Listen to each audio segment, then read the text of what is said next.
be helped and treated. But I think as a community we first need to recognize that these are human beings in our community who are in need of help, and that we should be there to help them. Obviously, we cannot help everyone.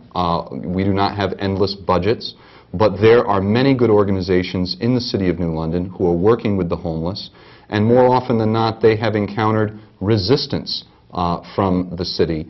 I think that they need support from the city and coordination and leadership, because the good people are already there. Just earlier this evening, myself and my campaign chairman toured one shelter in the City of New London where the St. Mary's children were doing a choir event, and it was beautiful. It was a magnificent facility. There are many good people there, and there are others to address this population. And I talked with some of the people who stay at that shelter. I've talked to some of the people who stay at the St. James shelter and the homeless hospitality shelter. These are good people. They're working hard to get off the street, to deal with the problems that they have, and hopefully not only to get into housing, but to get into jobs.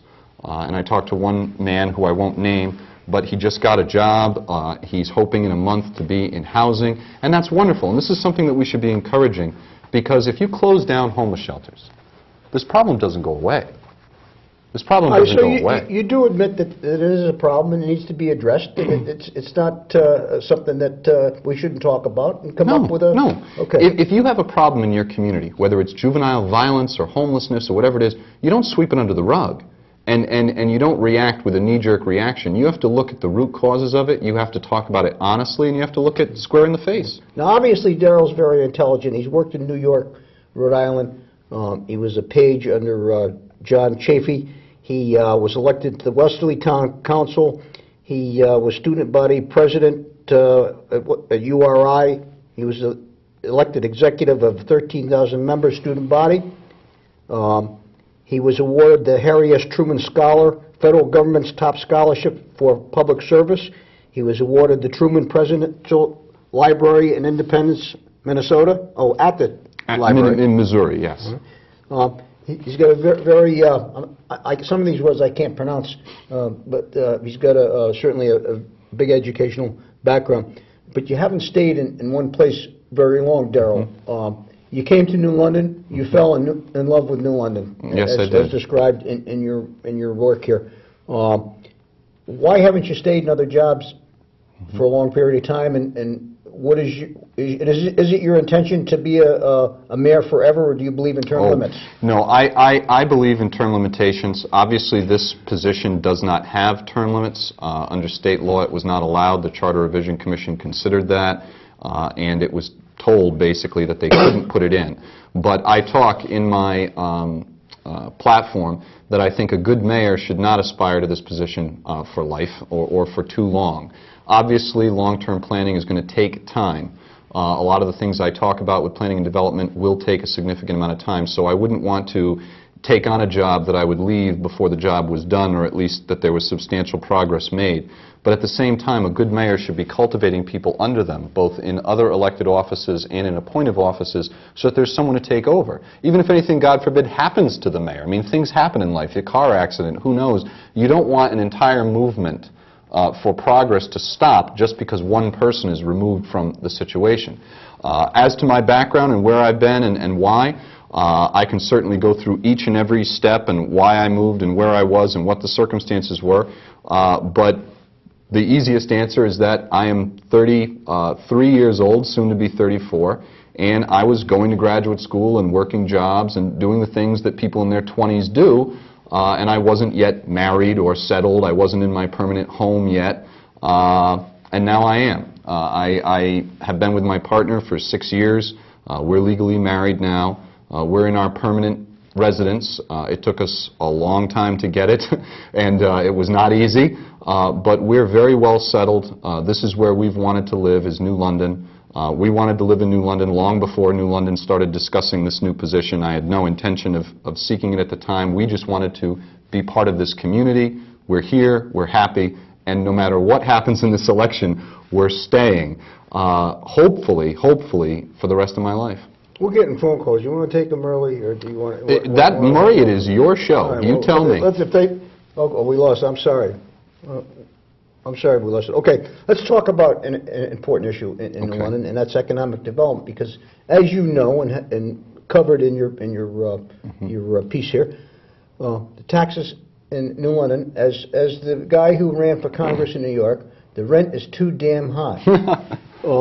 Economic development has been lacking in the city of New London for too many years. You suggest it's going to take many, many more years for it to come.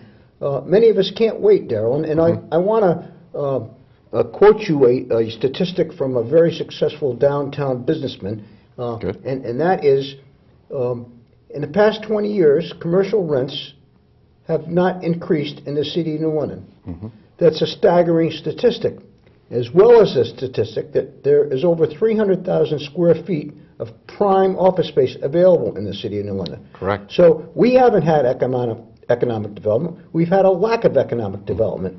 How would you solve that problem? How important is that in your platform? It's very important, and the primary thing that leads to economic development, or as I call it, economic empowerment, is creating jobs. If someone has a job, that is the most important thing we can do for our economy. Because then when they have a job, they're not homeless. When they have a job, they can pay their rent. They can support their children. They put money back into the economy. And what drives jobs in New London is small business growth.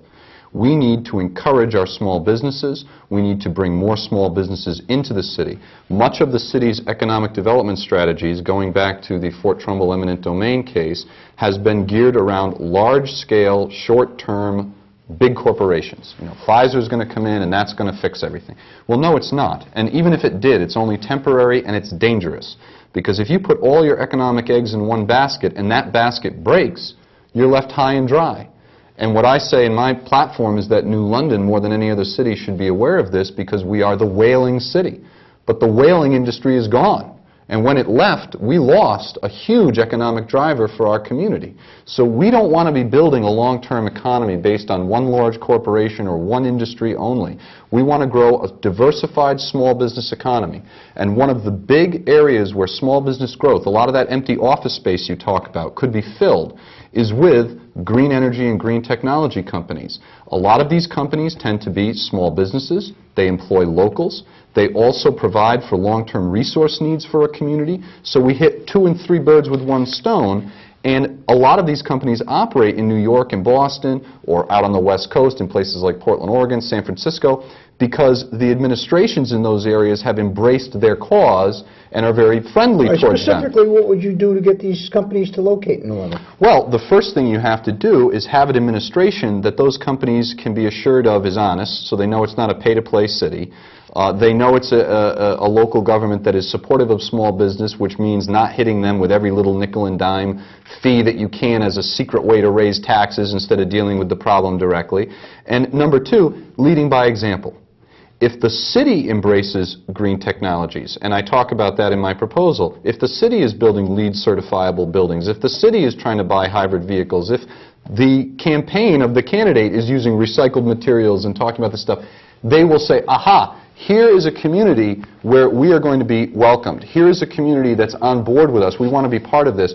And now, New London, more than anywhere else, is uniquely situated to do this because we're halfway between New York and Boston. We're on the I-95 corridor. We're on the Northeast corridor for Amtrak with a high-speed rail stop. We have Shoreline East being extended here.